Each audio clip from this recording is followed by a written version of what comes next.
This video is sponsored by Brilliant. Let's say we have a 2 to the n by 2 to the n grid where n is greater than or equal to 1.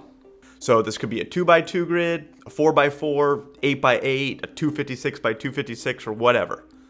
The question is, can you tile any of these entire grids except for one square, and that could be any square, using only L-shaped tiles that cover 3 spots in total?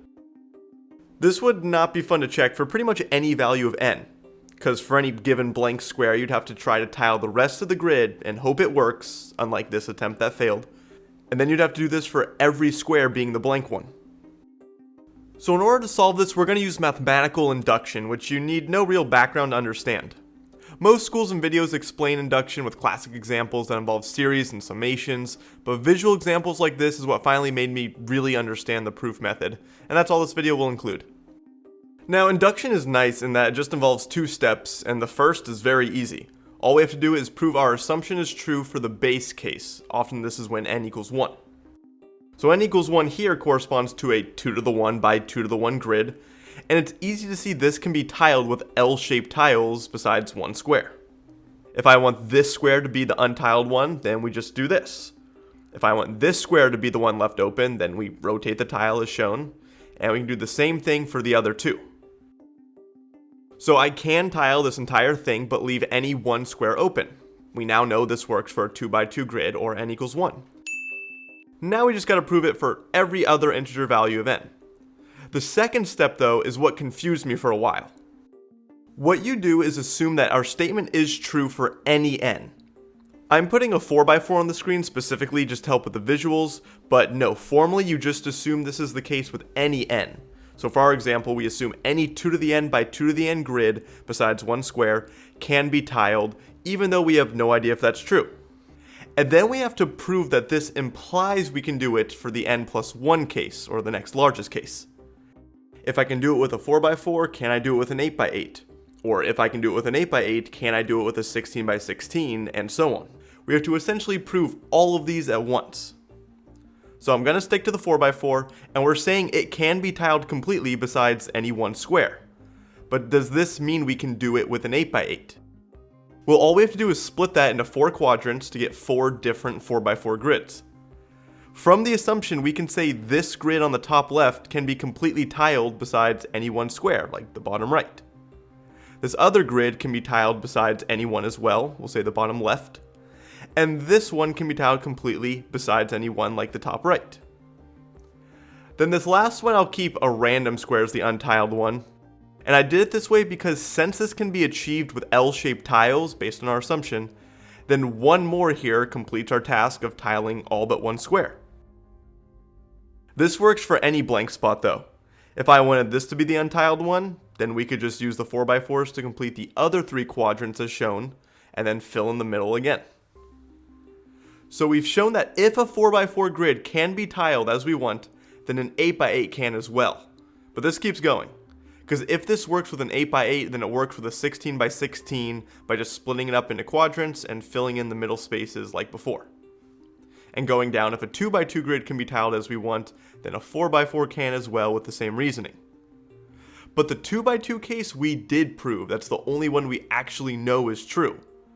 But now we know that means it works for the 4x4, then the 8x8, and so on forever. So we've proved what we wanted, that for all integer values of n, we can tile the whole thing with L-shaped tiles besides one square. This is not a formal introduction, by the way, as you won't really see all these specific values of n used, so just realize that, but I think it's easier for the visualization. Induction doesn't help us figure out these formulas, by the way, but it does help us verify them. Another example has to do with the Tower of Hanoi game. How this works is that you start with a stack of discs on the left rod, ordered by size from smallest on top down to the largest. The goal is to get the entire stack to another rod, also in descending order, but you can only move one disc at a time, you can only move the top disc from one of the stacks, and you cannot place any disc on top of a smaller one, so this would be an illegal move. And I'll just complete the game, where you can see now we have successfully moved the stack to a different rod. The goal is to prove that the minimum number of moves this game takes is 2 to the n minus 1, where n is the number of discs. Well, to do this with induction, the first step is the base case. if n equals 1, aka one disk, plug that in and we find it should take one move at the minimum, which is obviously true.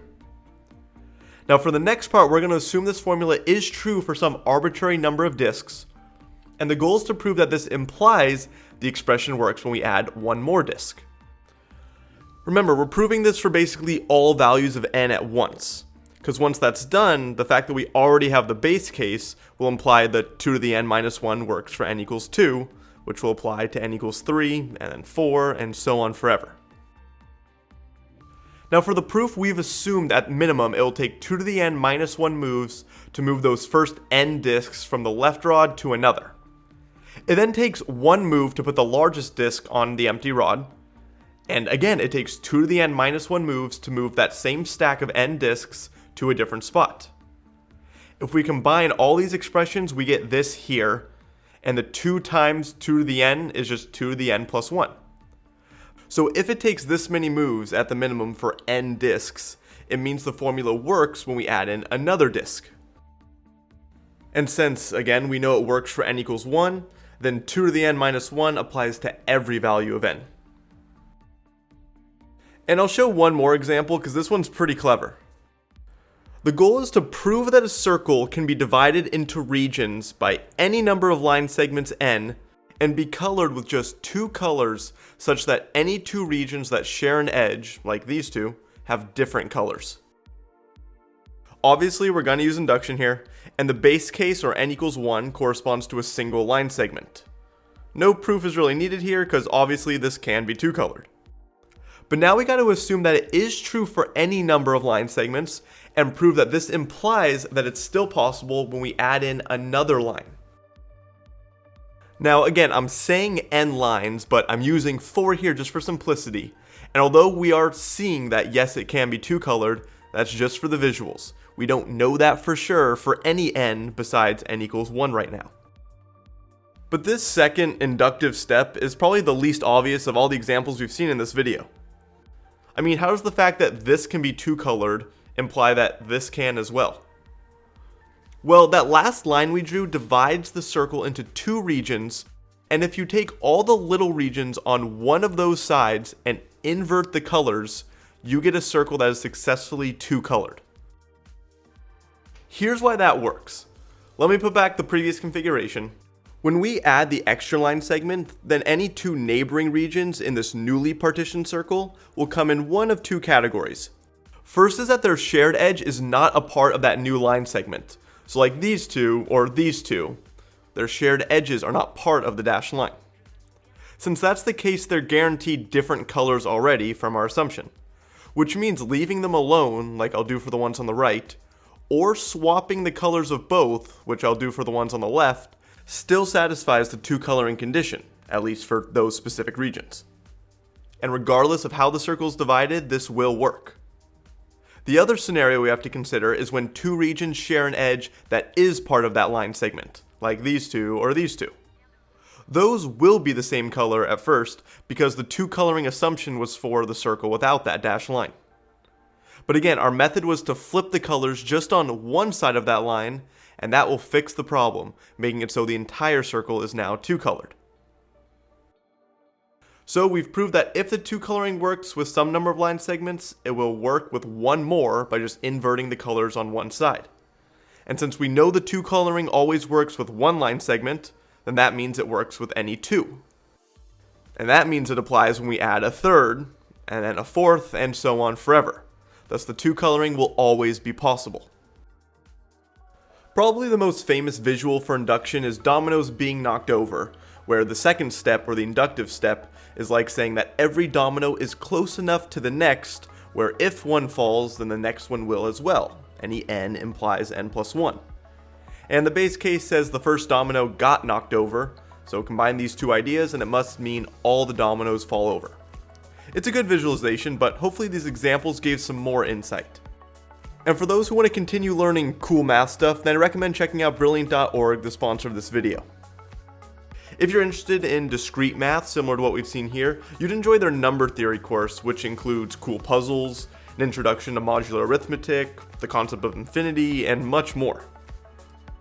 Or for the pure math students out there, they have multiple courses in logic that'll challenge you with logic puzzles and simply introduce you to mathematical logic, which is a big prereq that sets you up to take more upper level pure math courses in college.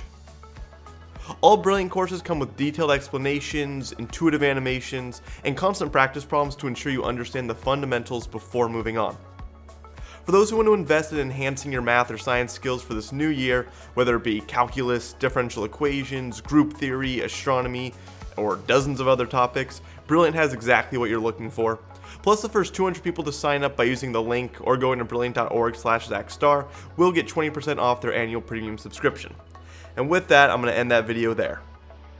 Thanks as always to my supporters on Patreon. Social media links are down below, and I'll see you guys in the next video.